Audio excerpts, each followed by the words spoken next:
The hall of choosing smelled of burnt copper and old reverence, a musk that clung to the polished basalt floors and the high, ribbed arches of the throne chamber. Joran Voss kept his head bowed at the precise angle protocol demanded, the translator implant humming behind his ear as the emperor's herald spat out a string of guttural titles. Humans were a novelty here, barely above tolerated pests, and the diplomatic mission that brought him to the Vaskari heartworld was one minor insult away from collapsing into a trade war. Emperor Zelthar lounged on the living stone of the throne, his elongated frame draped in ceremonial sashes that shimmered with captive light. To his right, a broad, shallow basin cupped the Vaisha. The sacred water lay perfectly still, a mirror of liquid silver that never reflected a single face. Joran had been warned twice never to look directly at it, and once, with a clawed finger jabbed into his sternum, never to step within 3 strides of its edge. The Vaskari believed the pool could dissolve anything that lacked the proper blood song, an ancient covenant between the throne and the imperial line. Joran's task was simple: stand, observe, and carry the heavy ceremonial ledger that contained humanity's trade proposal. His predecessor had lasted 4 cycles before a mispronounced honorific earned him a stay in a Vaskari re-education pit. Joran was careful. He measured every breath, but the universe, in its malevolent creativity, had other plans. A high priest in layered crimson robes began the annual renewal chant, a droning harmonic that made the air itself feel thicker. The procession moved counterclockwise around the chamber, and Joran, already positioned near the outer ring, was jostled by a lumbering guard beast that didn't register his presence. His polished boots slid on a patch of condensation from the misting vents. The ledger flew from his hands. He stumbled sideways off the safe path, arms flailing for balance. His left hand, still slick with sweat from the nervousness he'd beaten down all morning, breached the 3-stride barrier and plunged into the Vaisha. A silence like a planetary extinction crashed over the chamber. Every Vaskari froze, their multifaceted eyes dilating in impossible slow motion. Zelthar half rose, his bony crest flattening in shock. The high priest's chant strangled in his throat. Joran felt the liquid clamp around his wrist, not cold but warm, warmer than blood, a greeting rather than an attack. Tiny currents coiled between his fingers, mapping his nerve endings, tasting his DNA. He should have been vaporized. Instead, the silver pool began to churn. Light pulsed deep within the basin, a slow, rhythmic throb that climbed into the visible spectrum until it washed the entire hall in pale gold. The living stone of the throne, inert for 7,000 standard years, split along ancient seam lines. Veins of amber fire traced through the rock. A voice, neither mechanical nor biological, spoke directly into the bones of every being present, a sound that bypassed ears and detonated inside the skull. Unworthy flesh dissolves, this one endures, the covenant is broken, the covenant is renewed, rise, vessel. Joran, still on his knees with his hand trapped in the glowing pool, realized with a sick, vertiginous horror that the throne was talking to him. The emperor's shriek cut through the radiance. Kill it, burn the alien before the water is tainted. A dozen honor guards surged forward, their pulse lances powering up. The throne's light contracted once, a sharp inhalation of power, and then a translucent shield of hardened pressure snapped into existence around Joran, deflecting the first volley of plasma bolts into the ceiling. Chunks of molten basalt rained down. Courtiers fled in howling chaos. Joran forced his head up, meeting the furious, terrified gaze of the dying emperor of a galactic superpower. He was still holding his breath when the water spiraled up his arm and settled into his bones like a second heartbeat, and the throne's voice rang out again, louder, more insistent, carrying far beyond the shattered hall and into the city's endless spires. The true heir is found. The floor beneath Zelthar's throne began to crack. Joran's lungs burned as the shield around him warped the air into a shimmering cocoon. Through the distortion, he saw the elite Vaskari guards regrouping, their lizard bodies armored in adaptive scale mail, their pulse lances cycling for a synchronized barrage that would overwhelm even the throne's protective field. Beyond them, Emperor Zelthar had retreated to the dais, his clawed fingers prying open a compartment in the armrest of the living stone chair. The high priest stumbled forward, robe singed, and screamed in Vaskari high tongue, "Forbear, the throne has spoken. To strike the chosen is to strike the builders." But the guards were loyal to blood, not scripture. Their commander, a brute named Trax, barked a firing order. 6 lances discharged at once. Joran didn't close his eyes. He saw the throne's response in perfect, terrifying clarity. The shield didn't just deflect. It absorbed, analyzed, and retaliated. A web of golden filaments shot from the stone, intercepted each plasma bolt mid-flight, and redirected the superheated energy into the guards' own chests. The smell of ozone and seared hide slapped across the chamber. Trax and his squad crumpled, armor fused to flesh, the floor beneath them blackened. Zelthar held something in his hand, a scepter of woven shadow, a relic older than the dynasty, a null-field weapon banned by every civilized accord. He leveled it at Joran, his crest pooling crimson with hatred. "You are a stain, an accident of unclean evolution," the Emperor hissed. "The throne is deceived. I will purify the Vaishya myself." He fired. A stream of absolute darkness, a negation beam that unmade matter lanced toward Joran's heart. The throne's voice became a physical force, a compression wave that turned the air solid. The black beam hit the pressure wall and unspooled into harmless smoke. Then the throne acted not to defend but to judge. The living stone shrieked, a mineral cry, and a lance of concentrated gravity seized Zelthar by the spine. The Emperor's scepter clattered to the floor. His body lifted, contorted, and froze midair. The throne spoke once, a single syllable that sounded like the cracking of a continental plate. Zelthar's form folded inward, compressed into a fist-sized sphere of organic matter, and dropped to the dais with a wet, final sound. The shield vanished. The Vaishya withdrew from Joran's arm, retreating into its basin, leaving his skin unmarked but glowing faintly from within. He stumbled to his feet, every instinct screaming to run, but the throne's presence pressed against his mind, a weight that demanded stillness. The high priest, now the ranking authority, prostrated himself, pressing his forehead to the hot ash. "The Emperor is dead, the throne endures, all hail the chosen." Around the chamber, dozens of surviving courtiers and warriors hesitated. Joran saw the calculations in their alien eyes: rebellion, assassination, grudging acceptance. He was a human, soft, fragile, a creature from a backwater world with no claws, no natural armor, a lifespan that was a blink in their history. Yet the most sacred relic of their civilization had just murdered their emperor for him. The dissonance was unbearable. A naval admiral, her uniform scarred with battle honors, stepped from the crowd. She did not kneel. "The fleet will not follow a pink-skinned primate who cannot speak a proper war chant. You hold the hall by an artifact's whim, not by strength." She drew a ceremonial blade and tossed it at Joran's feet. "If you are worthy, prove it in blood rites." Joran looked at the blade. He thought of Earth, of the diplomatic briefings that painted Vaskari as honor-bound predators. He thought of his wife's voice, the last transmission before he entered this nightmare. Instead of reaching for the weapon, he crouched and placed his palm flat on the floor, a human gesture of non-aggression that his briefings warned never to use. Then he spoke, his translator scraping out the guttural high tongue with deliberate, slow precision. "I don't want your blood rights. The throne chose me because your line failed. You can kill me, maybe you should, but if I die, the Vaishya dies with me. It's tied to me now. Ask your priests, ask the stone." He was bluffing on half of it, but the conviction in his voice made the high priest's head snap up. "The water's radiance fades," the priest whispered, scanning the basin. "It bleeds into him.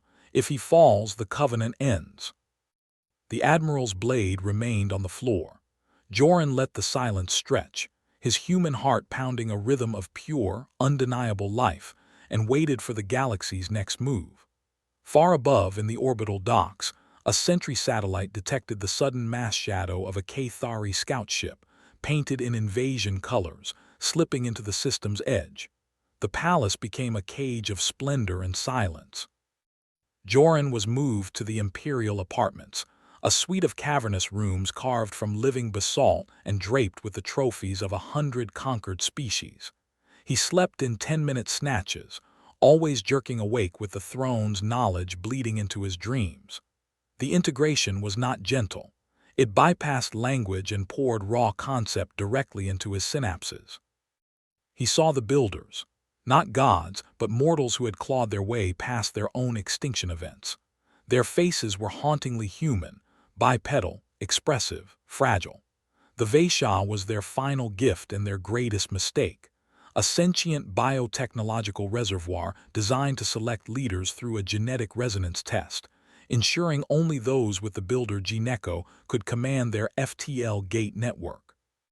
The Vaskari, in their early starfaring age, had stumbled upon the throne and learned to fool the water's surface reading, breeding a caste that mimicked the echo just enough to wield partial control. But the deep selection, the true awakening, had never occurred until a human hand broke the surface. Joran woke to the high priest, Zelka, shaking him. "Chosen, the Admiral's faction moves against you. They've seeded the ventilation shafts with neurotoxin. You must flee." Flee where? He was the most hunted being in the Empire. But human ingenuity thrived on constraint. He'd read the schematics the throne had implanted. The ancient ventilation system wasn't just a maintenance network. It was a secondary command artery the Vaskari had forgotten. He led Zelka into a forgotten sublevel, their path lit by the soft glow of his own skin, and there, in a chamber thick with dust and dead air, he accessed a manual override panel. The throne's voice guided his fingers. He triggered a seismic alarm that locked down the Admiral's stronghold, flooding it with harmless but disorienting subsonic frequencies. The neurotoxin vents jammed. The assassination dissolved into confusion. When he emerged into the council chamber an hour later, unarmed, dust still in his hair, the Admiral was in restraints. Joran did not order her death. He had her escorted to a prison satellite, her blade still on his desk. "I need generals who question me," he said to the stunned war council, his voice hoarse. "But I need them alive." That night the throne's whispers grew urgent. The Vaishya was a living entity and its cellular matrix was degrading. The genetic tether Joran provided had halted the decay but not reversed it. Only a full neural integration, a permanent fusion, could restore the water's regenerative core. Without it, the FTL gates linking the Empire's thousands of systems would fail within a standard month. The Empire would shatter, and humanity, scattered and vulnerable, would be caught in the cascade. He stood at the edge of the silver basin, staring at his own reflection for the first time.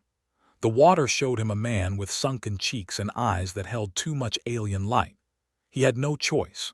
He pulled off his tunic, the human gesture feeling absurdly small in the echoing chamber, and stepped into the pool. The liquid embraced him, not drowning but demanding, and the world dissolved into a white-hot river of memory that belonged to a species 10 million years dead. The integration took 3 Vaskari days. To Joran, it was a lifetime. He lived the builders' rise from warring tribes to galaxy-spanning architects. He felt their arrogance, their fall, their desperate, loving attempt to leave a warning and a tool. When he emerged from the basin, the water had changed from silver to deep amber, and his eyes carried the weight of an entire civilization's hope. He staggered into the war room, where Zelka and the remaining admirals were staring at a holographic display of the outer system. The Cathari invasion fleet had arrived. 12 capital ships, each the size of a city, were moving into a bombardment formation. Their forward screen of destroyers had already engaged the Vaskari outer pickets, and the casualty reports scrolled in a continuous, grim chant. The Admiral's arrest had left the fleet command fractured, morale a razor's edge from mutiny. Joran didn't give a speech. He just raised his hand, and the throne, now fully tethered to his nervous system, responded. The living stone on the dais flared, and a 3-dimensional tactical overlay engulfed the room, generated from the throne's near-infinite database of builder defensive strategies. The Vaskari officers stared at maneuvers their doctrines had never imagined. Gravity lensing to bend enemy fire back at their own ships, resonance mines that could phase through shields and detonate inside reactors, a slingshot maneuver using the binary gas giant in the outer system to flank the Cathari formation. "I need a volunteer to lead the counterstrike," Joran said, his voice unnaturally calm. A younger officer, one who had watched the admiral's fall and witnessed the throne's power, stepped forward. Her name was Kailas. She had lost a clutchmate in a Cathari raid years ago. Joran uploaded the tactical package directly into the fleet's command network, bypassing the Chancellery's approval protocols. He gave Kailas one order: trust the gravity, not the line. The fleet, against all Vaskari tradition, broke formation into a chaotic scatter that looked like panic. The Cathari commander, a veteran named Malgath, took the bait and pushed his heavies into a kill box between the gas giant's moons. The gravity lens activated, a continuous spatial distortion that turned the gas giant's magnetic field into a titanic particle cannon. The Cathari flagship's forward shields collapsed. Kailas's wing dove in, and within 9 hours, the invasion armada was a shattered debris field, Malgath's escape pod intercepted and captured. Joran watched the battle's conclusion from the throne room, his body shaking with the effort of managing the throne's energy demands. The victory was absolute, but something in the builder memory stirred a warning. The gravity lens, the resonance mines, they were signature technologies, old and unmistakable.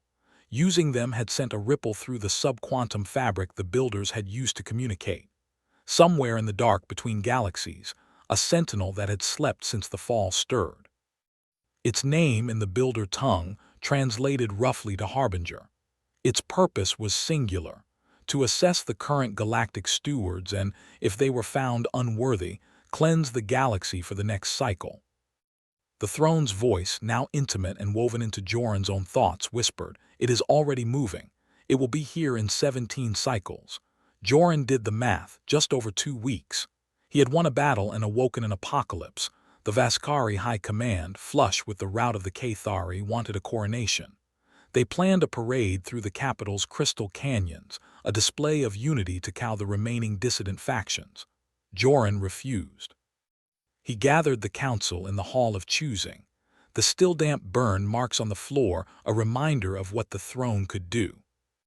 "There's something coming," he said, and the throne projected an image directly onto the wall of the chamber. A massive object, asymmetrical and bristling with impossible geometries, accelerating toward their galactic arm from the void. The builders called it a guardian. "It's a test, and if we fail, it will extinguish all intelligent life within a radius of 3,000 light-years." Panic rippled through the council. The same admiral who had once tossed a blade at Joran now demanded from her prison satellite that the fleet mobilize. Joran had Kailas arrange a live feed. He spoke to the Empire for the first time as more than a strange accident. His message was blunt. The Guardian did not respond to fleets. It responded to the one who carried the builder Gineko. He would have to board it alone, face its judgment, and prove that the inheritors of the galaxy, humans, Vaskari, Cathari, all of them, were worth preserving. He spent his remaining days diving deeper into the Vaishya's memories, searching for any clue about the Guardian's tests. He found fragments, ethical puzzles, simulations of evolutionary dead ends, a final ordeal that stripped away everything a challenger valued. Builders who had faced it and returned were changed, often hollow. Many had not returned at all. On the morning of the Guardian's arrival, Joran stood on a balcony overlooking the city. The sky turned a sickly green as the biomechanical colossus slid into orbit, its hull a tapestry of semi-organic plating and glowing conduits. The planetary defense grid opened fire, and the beams simply vanished into the hull without effect. A single, kilometer-wide aperture irised open, and a beam of neutral energy lanced down, bathing the palace in a cold, humming light. A voice, utterly flat and older than the stars, spoke through every communication device on the planet. The claimant will enter the crucible. All others will witness. Joran kissed the small, worn photograph of his wife he'd kept in his boot, placed it on the throne, and stepped into the light. The world shattered into a kaleidoscope of data streams. He found himself standing in a recreation of his childhood home on Earth, the smell of his mother's cooking drifting from the kitchen. His sister's laugh echoed from the yard. It was perfect, every detail a weapon of psychological precision. The Guardian's first test had begun, to see if he would cling to a false past or step forward into the unknown. He walked through the house, touching the walls, feeling his heart crack. At the back door he paused. The shadow of a colossal, judging intelligence pressed against his mind. He chose the door, not the memory. The house dissolved. The second test was a forest of glass pillars, each one a frozen moment of human atrocity. Joran had to walk through them, eyes open. He saw genocides, betrayals, wars fought over resources, and gods that didn't exist. The Guardian's voice, now inside his head, was a relentless prosecutor. Your kind is a virus. You consume, you rage, you break your own worlds. Why should you inherit the Builder legacy? Joran didn't defend, he couldn't, so he told the truth. Because we also heal. We build hospitals in war zones. We pull survivors from rubble with our bare hands. We write poetry after plagues. We love our enemies' children once the shooting stops. We are not a finished product. We're a struggle. That struggle is what the Builders recognized. They weren't perfect either. They built this nightmare. They fell. Maybe we can do better because we've seen all the ways to fail. The glass pillars shattered. He fell for what felt like hours into a vast chamber made of solidified starlight and aching silence. At its center stood a towering figure, not human, not Vaskari, but a morphic construct of the Guardian's core intelligence. It held out a hand, and in its palm lay a single seed. A choice. Plant it and accept the burden of stewardship, surrendering his personal future, his ability to grow old with his wife, his name, his human life. Or crush it and walk free, leaving the Empire and humanity to face the Guardian's purge. Joran looked at the seed. He thought of Kailas, who had trusted a human, weird tactics. He thought of Zelka, who had knelt first. He thought of the billions of Vaskari civilians who had never asked for a tyrant emperor. He thought of Earth, still recovering from its own dark ages, reaching for the stars with trembling hands. Could he damn them all? He took the seed. He didn't crush it. He pressed it to his chest, directly over his heart. The Guardian's voice returned, not cold now, but curious. You offer your individuality. You would become a component of the machine. I offer my humanity, Joran said, his voice breaking. Not to erase it, but to add it to the equation. You've been running an old program, Guardian. You need a conscience. I'm volunteering. The construct smiled, a gesture it must have learned from scanning human culture, and drove its hand into Joran's chest. There was no pain, only a spreading warmth, a feeling of falling upward into a vast, cool intelligence that welcomed him not as a supplicant, but as a missing piece. The Guardian's voice melded with the throne, and both merged with the quiet, stubborn voice of a linguist from a middling planet who had once just wanted to translate alien trade deals. The light in the throne chamber faded. The assembled council, the priests, and the millions watching across the Empire saw the beam retract and the Guardian's aperture seal. For one terrible moment, nothing happened. Then the Vaisha erupted, not in silver or amber, but in a deep, living blue that matched the glow of Earth's oceans from orbit. The water rose into a column, and from it stepped Joran, or what Joran had become. His body was the same, but his eyes held the vastness of the Builder network. He moved like a man carrying a star inside his ribs. He walked to the throne and did not sit. He touched its stone, and the throne's fire dimmed to a gentle pulse.